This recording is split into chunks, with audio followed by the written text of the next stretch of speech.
Okay, I hope everybody can hear me okay. This is Peg Ivanyo, and I am glad to be your host this evening. Don Snow is away, and it was my privilege to be able to host a SLIG-sponsored UGA virtual chapter webinar.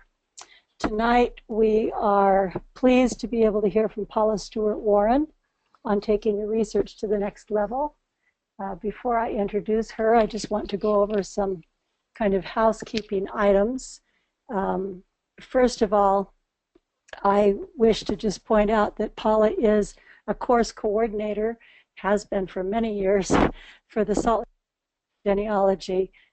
This flyer shows you the items or the courses that presently have seats available at this time, and a copy of that may be found here on the SLIG page on the UGA main website down at the bottom under courses with seats available. You can also click here on the courses and you can read more about Paula's course here. It's course 1. All of her selected prerequisites, who's instructing, and if you click here on the course outline, then you get full day-by-day outline of what you'll be covering in that particular course. Of course, tonight's presentation is hosted by the Genealogical Association's virtual chapter, and they do have a presentation on the third Thursday of every month. I think I got that right. So next month's presentation in September is the top 10 genealogical websites for Sandra Crowley, and that information is now on the web page where you'll be able to retrieve that and learn more about that specific presentation.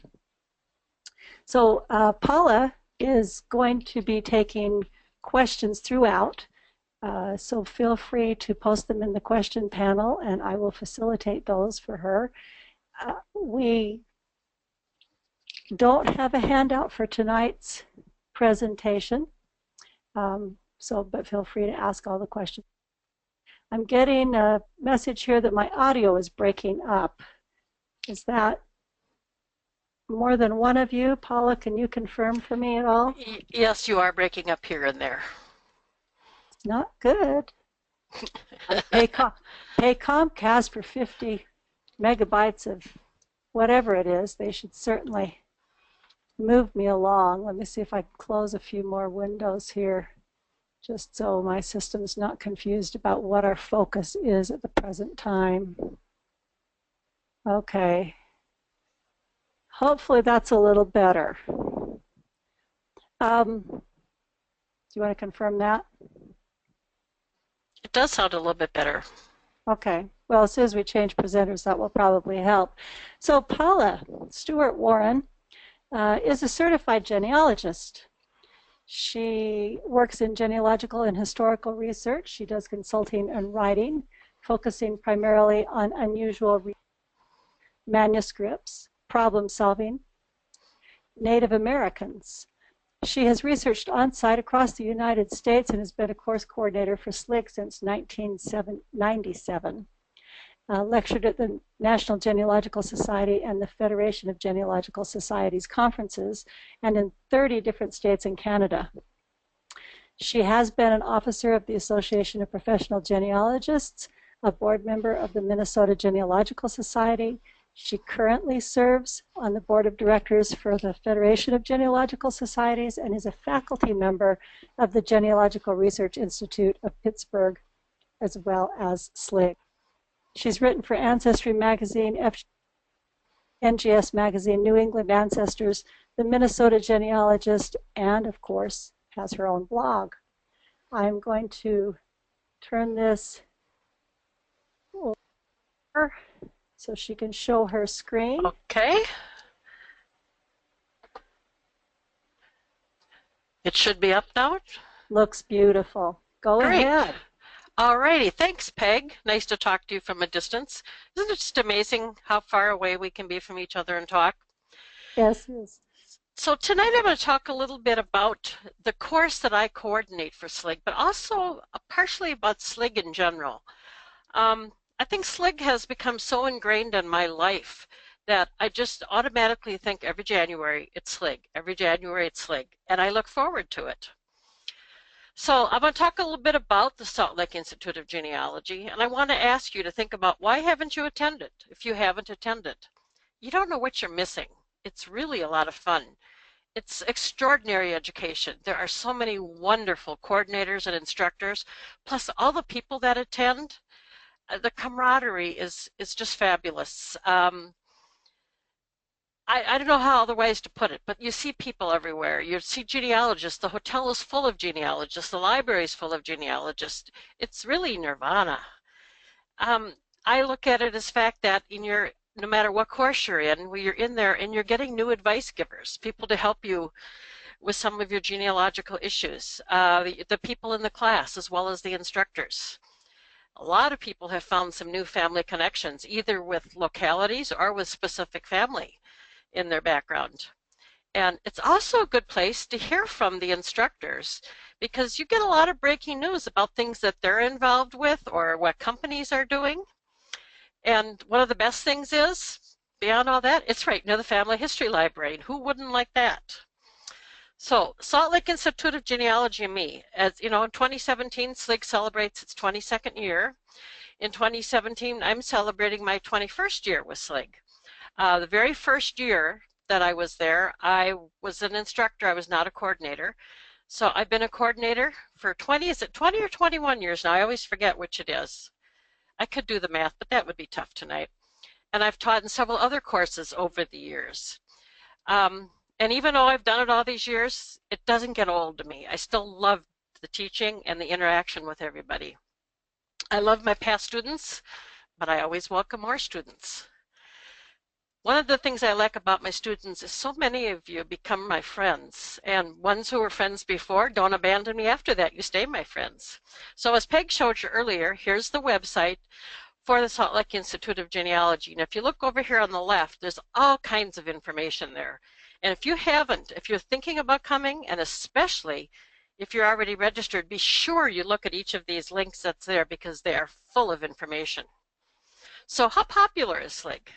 Well, there are a lot of people who attend yearly or almost close to every year. You know, once in a while we have pesky things like family things that interfere. There are people who have repeated courses. They've taken it one time and it's offered again, and they take it again. May not be the next year, but they want to come back because maybe things they learned in that class are things they didn't put to use right away, and they have to come back and learn more. I've repeated classes myself other places too. And it has genealogists from all over, the U.S., Canada, some other countries. So you get to meet a lot of people, get a lot of advice from people. In fact, this coming January is so popular, they've had to add a hotel. I know Peg's been working a lot on that kind of stuff. And I really think that with what we all bring to Salt Lake City, Utah in January, that I think Salt Lake City should have a parade for us because we bring a lot of people to the city, but we also spend our money there. You know, we've got our lodging, we've got meals we eat, and even the people who live there are going out for meals. But one of the best things about it being popular is I get to see my past students from the course that I've coordinated for all these years. And, you know, because they're kind of like they've graduated onto the more advanced courses and some specialized courses. So get your calendars out. Even if you're registered, make sure you've got it there. This is the important date. This is the important time. That's the week. Now, if you don't get that, you'll find that on the UGA website. Okay, so let's talk a little bit about the course that I coordinate. It's called Taking Your Research to the Next Level. And if you haven't signed up yet, you're wondering, why should I consider this course?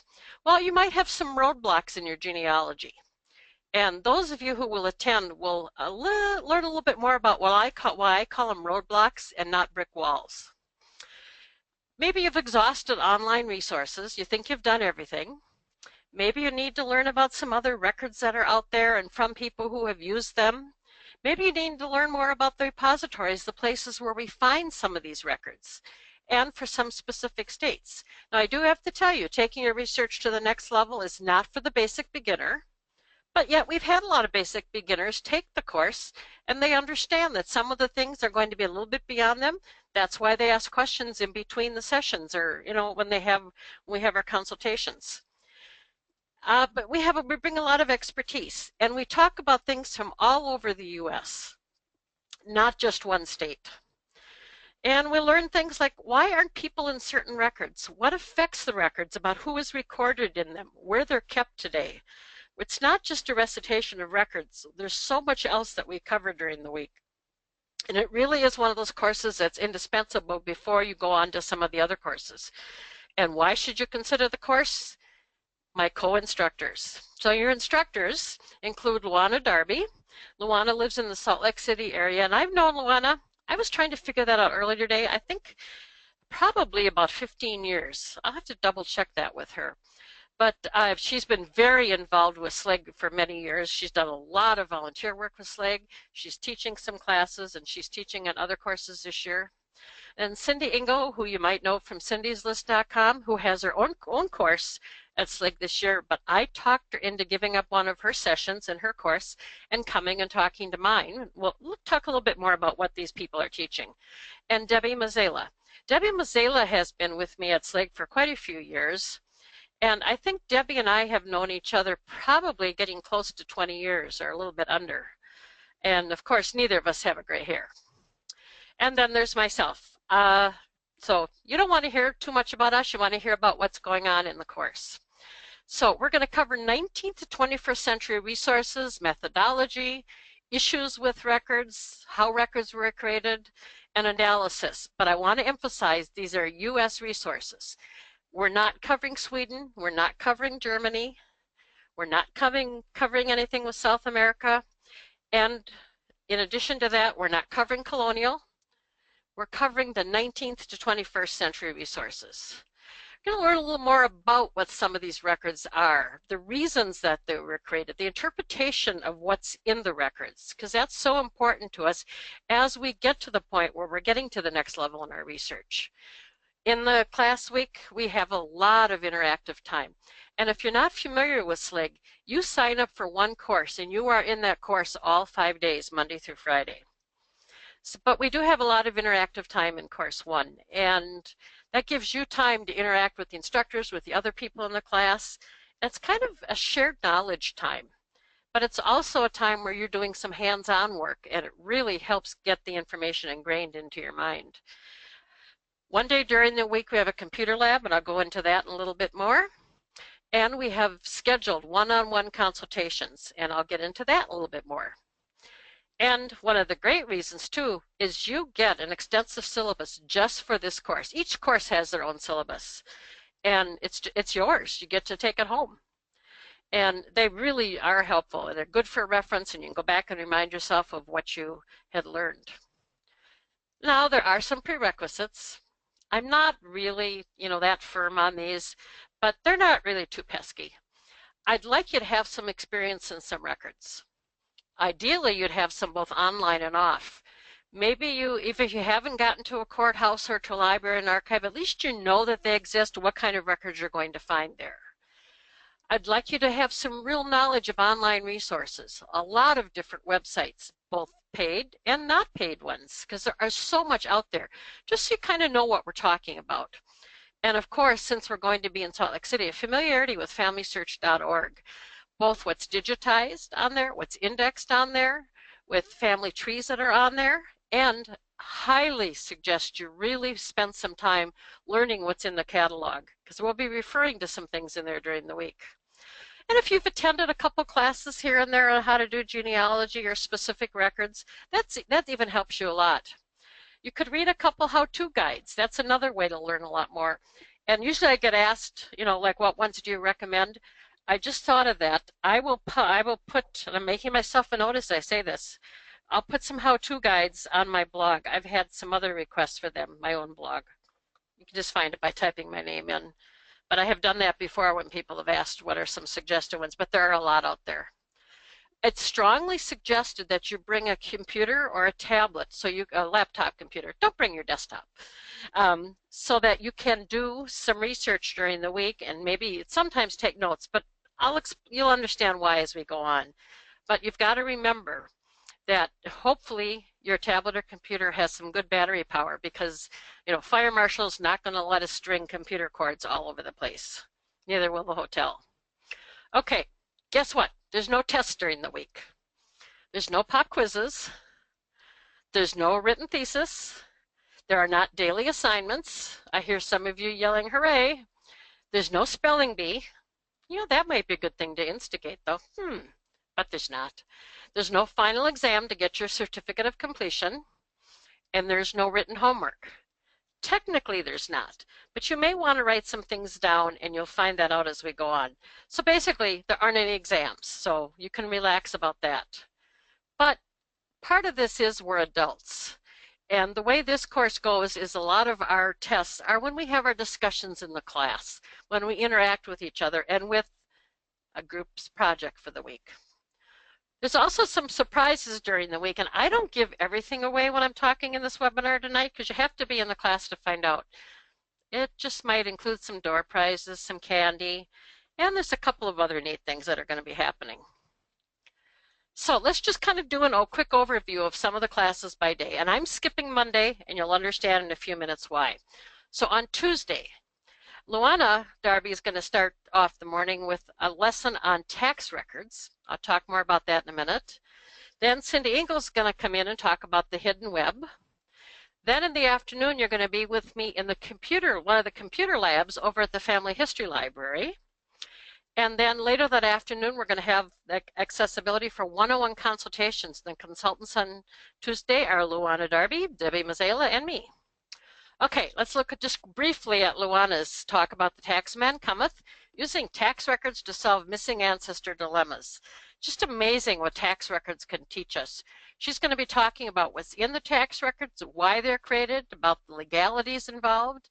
But basically, it's a record that you can find year by year. From them, you can deduce ages and death. Now, they're not usually said specifically, but because of the laws and other things involved, you can figure that out. You might be able to tell when your family moved away from the tax records, and it might help you differentiate between two women, father and son. But she's going to give you a lot of clues towards that. And then Cindy Engel, Tuesday morning, will talk to you about the hidden web, digging deeper. Cindy's promised that she's going to shed some light for you on the depth of information, how much there is online that you don't find by using the traditional search engines. Because the search engines don't go deep into the many, many layers, the many tabs that are on websites. So she's going to give us a lot of new things that she's going to really help us get into for our research online.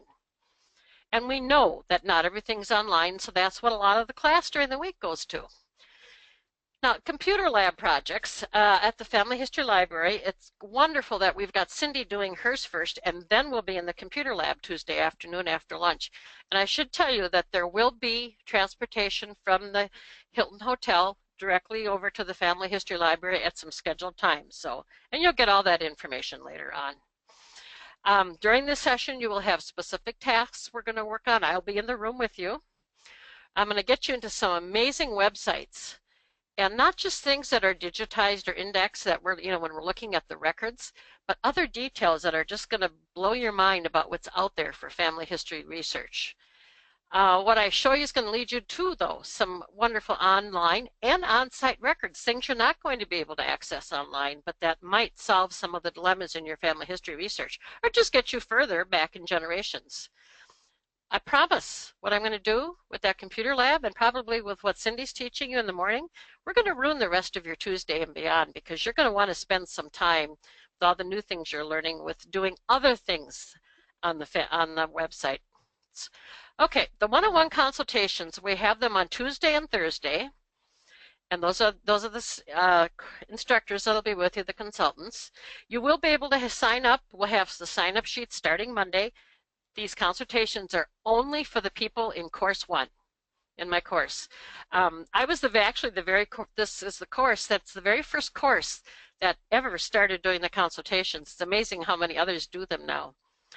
And We will have these at the Family History Library. Peg makes wonderful arrangements so we can use the specific little glassed in room consultation rooms that are at the library. And all those details I'll give you on Monday morning in the first day of the course. And when we have these consultations, people say, well, I don't know what to do. I don't know what to bring. Well, if you got your family history on your laptop, computer, your tablet, bring that along. If you don't want to haul your computer, but you really might want to, as I said earlier, bring along some family group sheets, print out some things, come with some specific questions. What the topic, the family, the locality is yours to decide. Where's your bugaboos in your research? What do you want to learn more about? But remember, this is a 19th to 21st U.S. course. 19th to 20th century. Should have said that. Okay, Wednesday. I'm going to be talking in the morning about after military service, records that created after people served. And there's so much in these. Debbie's going to get into source citations. Then in the afternoon, I'm going to talk about overlooked courthouse records. You wouldn't believe how much there is that can be found in courthouses or maybe in an archive today if they've been transferred. I'm going to show you some wonderful finding aids for those things too. Then in the afternoon, I'm going to talk about federal government records. There's so much more out there. Everybody thinks, oh, census and maybe a pension record, but our federal government has some really neat things. So the after military service, and I'm not going to go into every single class for the week, but we just picked a few of them out to talk about tonight. The records of bonuses, pensions, relief, and other benefits. The family details that show up in these are unbelievable. Just some of the things you might find, education, occupation, you can read all the rest there. Every time I see some of these special things, I go, my gosh, it's just amazing. And some of these kinds of records were even created on behalf of a deceased service person, were created because their family applied for some kind of a benefit. And so many of these are really available. And really what's kind of neat is a lot of these today are at the Family History Library. By no means all, but it's a good place to be learning about these. So Debbie's Source Citations workshop, she's going to introduce you to concepts and reasons for doing citations. She's going to get you hooked on citations. I know that sounds kind of dull, but you know what? It really isn't, because you're going to really understand. You're going to have some discussion about the reasons. She's going to provide you with some examples of source citations to make it easier on you. And then she's going to give you some documents. They will actually be in the syllabus. So you're going to have some hands-on examples, and you'll work in class to craft your own citations. And if you've ever found something in your own files that says, I found it at the FHL, or just says FHL on a document you printed out, you're going to learn how to fix that so that you don't ever have that problem again of pulling something out of your file and going, where the heck did I get this? Thursday. In the morning, Debbie's going to talk about 20th and 21st century research, and I'll go into more of that in a minute. She's also going to talk about legal savvy for the genealogist. She's going to talk about laws that affect the genealogist, how you find them, what it does to affect the records, and how it affects when and where records were created. It's really one of those things that's so helpful for genealogists, and we can't get by without knowing that. I'm going to talk a little bit in the afternoon, well, not a little bit, for 75 minutes about institutional records, whether we're talking about poor farms, almshouses, orphanages, jails, prisons, so many things like this. You know, it makes us kind of sad we find our families in one of these kinds of institutions, but at the same time, they can create some wonderful records, including a lot of pictures. And I'll discuss those and get into great detail on those, and also the laws that affect some of those.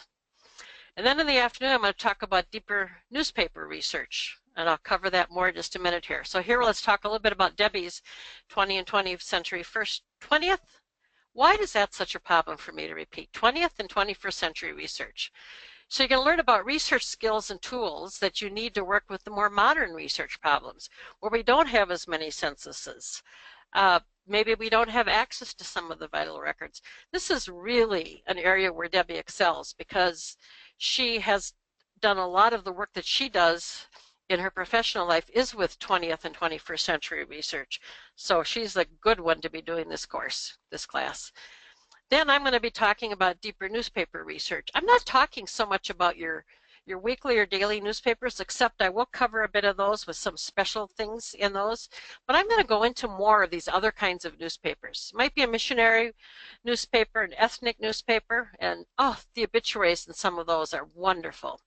Union newspapers, occupational, legal, political newspapers. I'm going to talk about the differences and similarities. I'm going to show you some wonderful finding aids to get into these and tell you about the wonderful repositories where these are located and some websites. But a lot of these we're not finding online yet today, but oh, they're out there in so many different places. So we'll get you indoctrinated into all of those. And I'll tell you a little bit about some special projects to start getting some of these, more of these indexed and online. Okay, now we're going to go back to Monday, and you'll understand why as I go along here. So Monday morning, we're going to have a workshop setting, analyzing documents and research planning. I will start off kind of the basics of, how we need to analyze documents, what we need to put into it, what we need to learn about what's there, and about how to make ourselves a research plan, and then to do the actual research. I'll talk more about that in a minute. I'm going to really cover heavily the vital records, the first afternoon session on Monday, because I want to talk about strategies for finding them, how to scrutinize these records, to understand what the law was, what was in effect at the time this was created, why there are differences on these records, and introduce you to a wealth of substitutes for when you can't find a vital record. Monday afternoon, I'm going to talk about the WPA era in the late 1930s, early 1940s, and the wonderful free records that were created by this time period, and a lot of examples. And it just changes daily how much has been preserved for us and where we can find these. So the workshop we're going to do Monday morning, really, to do effective research, we need in-depth analyzing and planning, and we're going to heavily talk about that. But we're also going to find out that each of us has more information in our brains than we thought we had. Then as a group, after we do some, we're going to look at some documents, we're going to, together as a workshop process, we're going to analyze some short documents, we're going to share some clues that we get from them, and we're going to plan research. And what everybody finds out is that everyone in the class has an idea of what should be done or what the knowledge is that's in a document. And everybody pipes up and says something different, and everybody goes, golly, I didn't even think of that. So it's kind of like one of those group or crowdsourcing projects. And then we get the week's project. That's why I saved this to do after we had done Tuesday through Thursday. So then we get the week's project. So this really, I said there's no homework, but this is basically your homework. You're going to get a project, you're going to get a document. I haven't chosen the document yet, but every time I choose one of the documents, and I just choose them at random, I go, oh, this looks like something interesting. It's not even my own family, though I probably should use my own family, then you could do my own research. But it's another project that I plan, and you will break into small groups. You're going to analyze the document. You're going to come up with ideas for research. You're going to plan the research. And then during the week between the Family History Library and online resources, you're going to do some research on the project. Then on Friday, during the week, you will have appointed a secretary or a reporter for your small group. And on Friday, we will have a whole hour session or 75-minute session in which your reporter will report on some of the things you do for your group. Now, what the groups try to do is outdo each other. Oh, we found this neat thing and we don't think the other group found it. Or, oh, I found this, I got the answer, the other group didn't find it. Or we found out where there's this wonderful set of records that'll solve the problem in this document. And so that no group has kind of an advantage over the others, we start off with like each group gets to report 2 things they found or analyzed, and then the next group and the next group and so on. And then we go back if another group has more. So we take turns. So that gets very interesting. And it's interesting then as a whole class, we start talking about the document itself and what it means and what we have found and what we can do further. And a lot of what we can do further is based on some of the things that we've discussed during the week in all the classes. So Friday morning, before we do that though, I'm going to talk about finding aids for locating family and locality gems in manuscript repositories. Oh, the things that are out there all over the country. And then the last session on Friday will be doing that. And then you'll get your certificates of completion. That means you successfully completed the course. So you have to show up for classes. I don't take attendance, but if you miss all the classes, you know, I might notice that. And then Friday night, we all get together again with everybody from the rest of the courses, and we all have a wonderful banquet and hear a great speaker and have fun. So let me tell you a little bit about the finding aids for locating family and locality gems in manuscript repositories. This is one of my favorite things to talk about. I'm going to show you some examples of the gems, what they provide. You'll be amazed at what's out there in historical societies, archives, libraries, college university libraries. I'm going to introduce you to some wonderful finding aids that are online, but others that are in print, and those that are buried deep online on websites of some of these institutions. And we'll kind of use some of the tactics that Cindy talked about that on the Tuesday when she talks about, getting deeper into the web. And what I'm going to be telling you about are free finding aids. You're going to be amazed at what is available free and what they're going to show you and all the different ways you can search to find records. And then we're going to cover a little bit about some of the places where these records are located. And a lot of these are really unexpected places. And I'm going to tell you about some of my dream places where I would love to go to. So what I want to tell you is that I want to see you next January in Salt Lake City, but I want to see you every January in Salt Lake City. Now, for next year, it's 22nd to the 27th of January, 2017. If you've already registered, you know the dates. You know that we start Sunday evening with a nice reception. You can pick up your registration materials, your syllabus. Now, if you don't get there Sunday night, you miss some of the opening fun, but you can still pick up your materials Monday morning. So, I'm going to meet you in Salt Lake City. Now, I don't want to scare people away who think, oh, Salt Lake City cold. It's not that cold. Hey, I'm from Minnesota. It's not that cold in Salt Lake City. And I can't believe what a good job Salt Lake City does on their streets and sidewalks, even when there is snow. But I've been in Salt Lake City many Januaries where we haven't even seen a snowflake. So what I want you to do is save up your pennies, even if you have registered, because you want to have a few very good meals while you're there too, in addition to the banquet. If you've got a birthday, Christmas, whatever you celebrate coming up, tell your family, your nieces, your nephews, your kids, your grandkids, tell them you don't want any more knickknacks. You want money to help support your trip to Salt Lake City for Salt Lake Institute of Genealogy, January 2017. Don't forget, you can also join us on Facebook, and I'll show you an example of that in a minute. So what you need to do right now, though, if you haven't registered, get registered for the courses that still have spaces, including my course. Start your packing list. And be sure you join in on Facebook. Ask to be added to the Salt Lake Institute of Genealogy's Facebook page. It's a wonderful page started for this last January's SLIG by Paul Hawthorne, who lives in California. And Peg and the UGA have given their blessing to the Facebook page. It's a great place to ask questions, to ask about restaurants, to ask about what you should bring. You'll get tips from other people. You get to meet some of the people who are coming. It's just a fun thing to do. And even if you don't participate in the rest of Facebook, that's okay. But it's a wonderful group. Now, when you see on the website there, it says closed group, that just means you have to ask to join. Because it's really for the people who are coming to Salt Lake for the Institute or have been there before. So thank you very much, and I'll turn it back over to Peg, and if there's any questions I can help answer for people, I'm ready. So, Paula, we've had several people ask along the way if you can talk a little bit more about your favorite tips on how to take your research to the next level, and also what kind of background a student would want to have before they are ready to take their research to the next level. Okay, so about taking your research to the next level, I can go back to, now I've turned it over to Peg, but the slide, you still have the screen.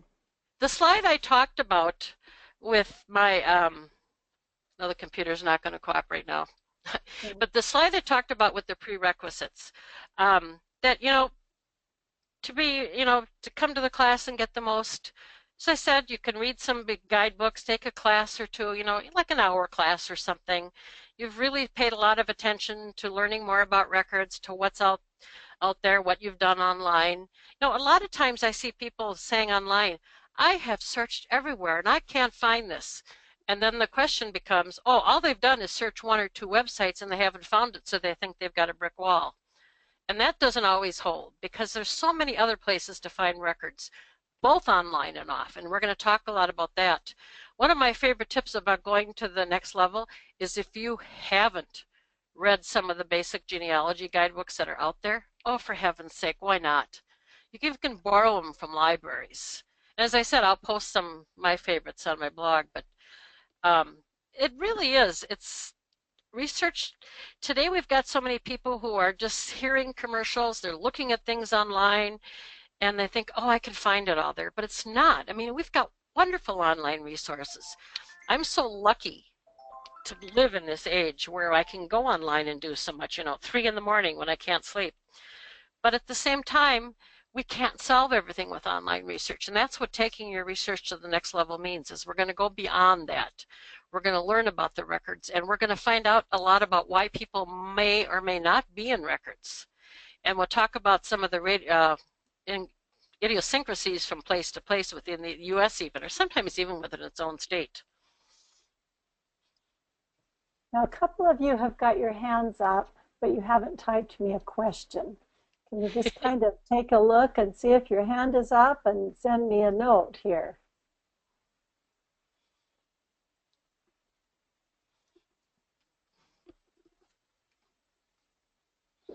Paula, what's your favorite class to teach out of the ones that are in your My course? favorite one to teach is actually what I teach on, what I start out with the week with, talking about the analyzing records, analyzing the documents we look at, and making up our research plan. Because as we start going through that, it's just amazing to see the class sharing with each other, and then to see them starting to work together when they break up into their groups. And then by the end of the week, they all know the reasons why we do that project. And I have actually had people walk by me at the Family History Library during SLIG week and look at me and say, I hate you. And I know what they mean. It means because they have gotten so hooked on this project that they can't give it up. And it's funny. And it's like, it's one of those things everybody loves to do. And I think my second favorite one that I teach during the week is actually the military one. I think that was Wednesday or Thursday, Beyond the Pension Records, and all the things that are out there for post-service records and where they are located and what kind of information is in them, because so many people don't know about them. Nancy says she would like to know if there's time to do your own family history research during the week. Yep. During class time, you shouldn't be on your computer doing your own research, but you've got Tuesday late afternoon, Tuesday evening, you've got Wednesday evening, Thursday evening. You can get some done Friday afternoon before the banquet in my course. But I always tell people too, try to stay at least over the Saturday after the Institute so you can put more to use some of the things you learned during the week in the course. Okay, I've still got people with hands up that haven't typed things, so I'm just going to be gutsy. Valerie, I am unmuting you, and you can ask your question directly.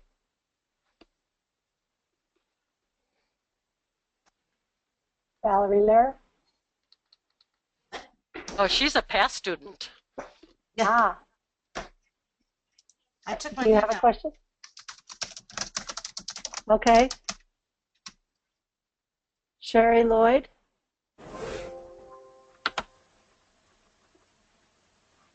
Hand appears to be down again.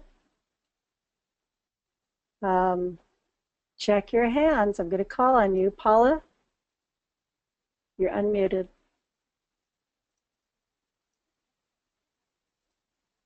Okay. Marcy? Nope. And I'm going to just guess that there's nothing from Kim. Kim? No, thank Lord. you. Don't be shy, you can ask a question. All questions are accepted. Any suggestions for getting additional sick vacation time? That's cute. For getting Um, an additional what, Peg? they're wanting to know if we can get them additional sick or vacation time so they can come. Um, a few people are saying, I can't wait to see you. One says she'll be in Tom's class, but would like to see you in person. Another one's just saying, I'm looking forward to seeing you. So I've had some people kind of wonder if this was an infomercial for SLIG, and it sure sounds like it because she's done a wonderful job talking about what people learn in her course. Um, I can't express enough the importance of having a good foundational, you know, a good foundation underneath you. And if you're one of the people who have kind of been self-taught, working along things and on your own on the way, this is a great way to just kind of bring all those pieces together and make sure you filled in all the gaps and you have all the answers and you've got a strong foundation to move forward to. SLIG is intended for intermediate to advanced genealogists. And so Paula's course is the one that takes the intermediate genealogists to the next level and gets them ready for more advanced topics. I'm not seeing any new questions come in. Nancy says, thanks for a great presentation. Rita says retirement's a good idea. Peg, can I tell you? Yes. Can I tell you a story? Please. So someone that I taught very early on in this course, several people actually have become very close friends. You know, we ask about each other's families and everything. But one woman, when I put up a slide in one class I taught years ago, she looked at me and she knew I was coming to California and she said, oh, I know where that cemetery is. It's right by where I live. She scouted out where my relatives were buried and even took the pictures for me and then took me to the course, to the cemetery itself when I got there. So it's just a week where we get to know each other better in the education. And what you said about having a good foundation, so many of us started out being self-taught, and I did that for a while, but then I took a course at a college nearby me, and it was the best thing I ever did because the instructor made us join a genealogical society, made us learn about publications that were out there. Just he forced us to do a lot of this stuff. And every time I saw him for many years later, he has since passed away, I would say, thank you very much. You gave me a good foundation. And that's so important. I was self-taught too. And I think SLIG has taken my learning, that and a couple of courses at a college, to a different level. Jill says, I will be recommending this course to a couple of friends I am mentoring. Thank you. Lori says, thank you, Paula. Now I really want to go. Now Valerie says, Valerie really does have a comment. Tell me, type it in and see if we want to undo the muting thing again. Lisa says, thank you for a wonderful webinar. It's been fun learning about Paula's course. I hope you've enjoyed learning a little bit also about SLIG because UGA members get a $50 discount on attending SLIG, which is one of the things that you'll see here. If you can see my screen now again, the regular price is $4.95 per person, but the member price is $4.45. There are several courses that will go away in the first 2 or 3 minutes of registration in July every year. And so being a member gets you in just even a little faster. As you're looking through here, if you get to the bottom, it says seats available. If you scroll down, it'll say sold out. But on the ones that say sold out, there's a waiting list sign-up form in case something comes open. So you want to be able to know how to navigate that as well.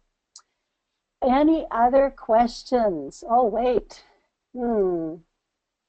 I'm yours. I'm still sitting here listening, so I'm open to questions. Valerie says, definitely participate in the project. Let me see if she's... I always tell people we're adults. I can't force you to do anything, but you don't get as much out of the course, and especially those sessions, if you don't participate at least to some level. Yeah, I think that's really true. You know, I think that's true, Peg, about a lot of SLIG, is that it is participatory. You know, we're not just sitting there whatever, even if we're taking a course, we're not just sitting there listening every day. We need to participate to get more out of it and to talk to the other people in the class. I've seen great friendships develop, and it's kind of fun watching that too. It has been an amazing experience for me. So I think I'm going into my 7th year. Already, It's wow. like, I know, I'm starting to get old. My 2nd year as director, which which then means I can't attend a course. So I'm kind of actually looking forward to retiring so I can get back in the classroom because there's some amazing things to learn. Oh, Well, we can't stop learning ever. I'm not seeing new questions come in. I'm not seeing new hands raised. So I think this would be the point in time where we would thank you for attending. We do need to come back over here to this UGA virtual chapter website and talk a little bit about what's coming up in September. Maybe, Paula, I should make sure you don't have any final closing words before I do that. Nope. Nope, I don't. You go ahead, but I do know Sandra, who's doing the September class, so she knows her stuff, so people will enjoy that. Great. Well, here she is. The top 10 genealogical websites for 2016. She says there are millions of records added to websites each year to help in your search for ancestors. We'll review the top 10 and talk about what they have and how you can take advantage of them to complete your family tree. That will be Thursday, the 15th of September at 7 p.m. also. Normal pattern, if you haven't attended one of these, is I think they usually present for 45 to 60 minutes and then have Q&A at the end. But it's open to everyone, not just UGA members, so you can go to the website and register to participate in that. The recordings, however, of each of the past virtual webinars are behind the member wall. So if you are a UGA member, then you're able to go back in and rewatch things, as well as the DNA Special Interest Group, which is limited to UGA members. Not to do a plug for UGA, but that's part of the benefits. So Rita says she's going to be at SLIG for the 11th year in a row. And I've enjoyed watching all of your comments come in. I haven't read them all, but out loud, but I have read them, and I appreciate your participation. Thank you, Paula, very much for participating and giving us an insight into what to expect in your course and in SLIG, and giving us a few tips on how to take our research to the next level. We appreciate Thanks, Megan. it. I'll see you in January. Okay.